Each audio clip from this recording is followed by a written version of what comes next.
bucurie mare pentru micuții de la grădinița din satul Budești. Recent, chiar în perioada sărbătorilor de iarnă, copiii au primit un set de jucării. Mașinuțe, păpuși, ursuleți și iepurași vor însoți de acum încolo câteva generații de copii în lumea lor de poveste.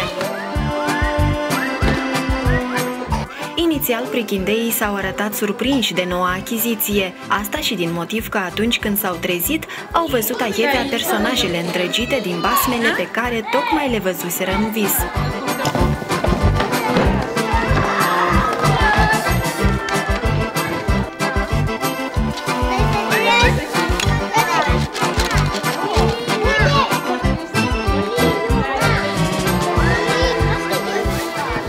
După aceasta, micuții au procedat la repartizarea după gusturi a noilor jucării.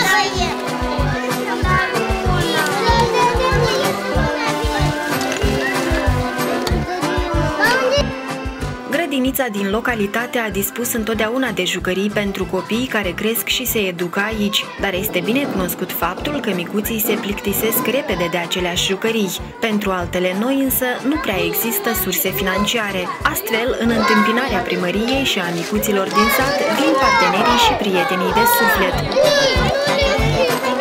Ne-a făcut așa o bucurie mare împreună cu oaspeții care ne vin de pisticotare din Italia și fac așa mare bucurii la copiii noștri. Au adus multe jucării, chiar multe biciclete, multe păpuși, multe constructori, unde copiii au o mare bucurie și se folosesc la diferite activități, chiar și în joc, și sunt foarte mulțumiți și părinții.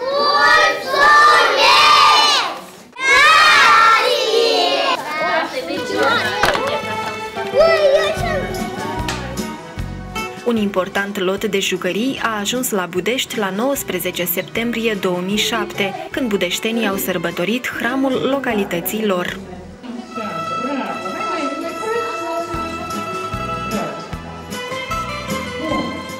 O bună parte din jucăriile donate au ajuns în posesia Centrului pentru Copii și Tineret. Altele au fost repartizate copiilor din familiile vulnerabile.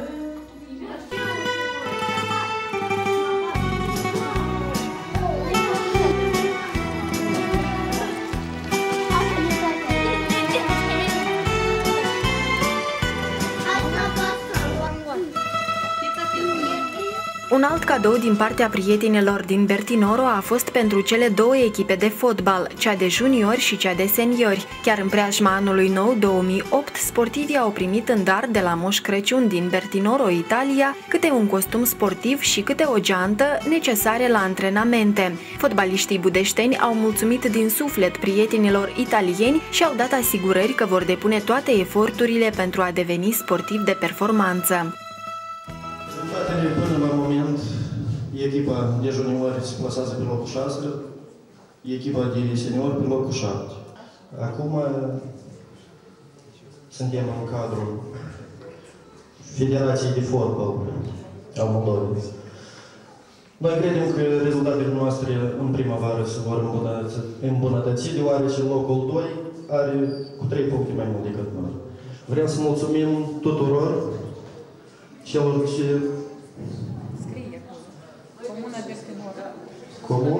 Comuna de Bertinoro. Suntem foarte mulțumiți, dacă cineva vrea să spune încă două cuvinte, să mulțumească. Uniforma este foarte bună. Până acum n-am mai avut forme, deoarece nu le putem compara. Este cel mai bun. Eu numesc acest șoricel. La șoricel am mai adăugat câte ceva, ca șoricelul să aibă ceva de tot anul împrejur. Mulți ani și vă mulțumesc pentru atitudinea dumneavoastră, pentru sufletul și dorința de a fi alături de numele Budești, pentru că v-ați născut aici și vreți ca Budeștiul să fie pe plan republican înainte și în compartimentul sport. Să purtați această formă cu plăcere și să știți că de dumneavoastră se știe în Italia, în comuna înfrățită cu Budești, comuna Bertinoro. Mulțumesc mult!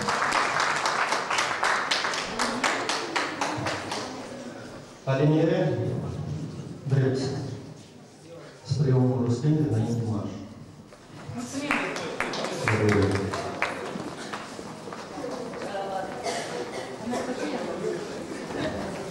Budeștiul își dea până zilele cu micile sale bucurii. Își croiește drum de unul singur, își asigură punți de siguranță și prosperitate grație parteneriatelor și acordurilor de înfrățire cu comunitățile din exterior.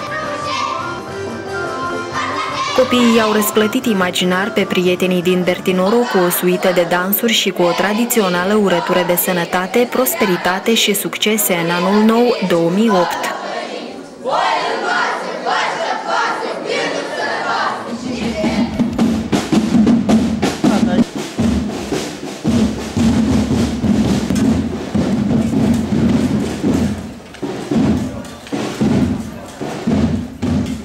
Ideea de a aduna și de a dona un set de jucării pentru grădinița din Budești a apărut încă la momentul semnării acordului de înfrățire cu comuna Bertinoro, Italia, pe data de 31 august 2007. Tot atunci, Comitetul de Parteneriat din Bertinoro, Italia, a decis să doneze 2 seturi de costume sportive pentru echipele de fotbaliști din Budești.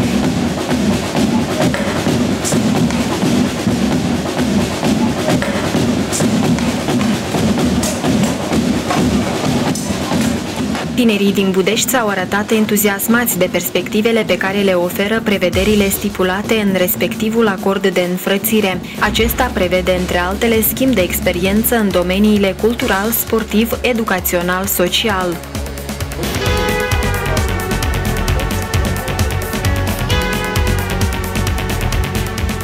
Republica Moldova este un stat cu aspirații europene. Pe de altă parte, Europa, de ce nu, poate începe de la fiecare sat, poate chiar de la Budești, pentru că, așa cum spun italienii, tutto il mondo è paesi, adică toată lumea e un sat. Acest lucru nu se poate întâmpla însă fără sprijinul partenerilor din străinătate. Fiecare gest de solidaritate, o mână de ajutor întinsă într-o realizarea unor idei frumoase, face loc de recunoștință și apropiere între popoare, care fără îndoială se vor regăsi în viitor într-o Europă unită.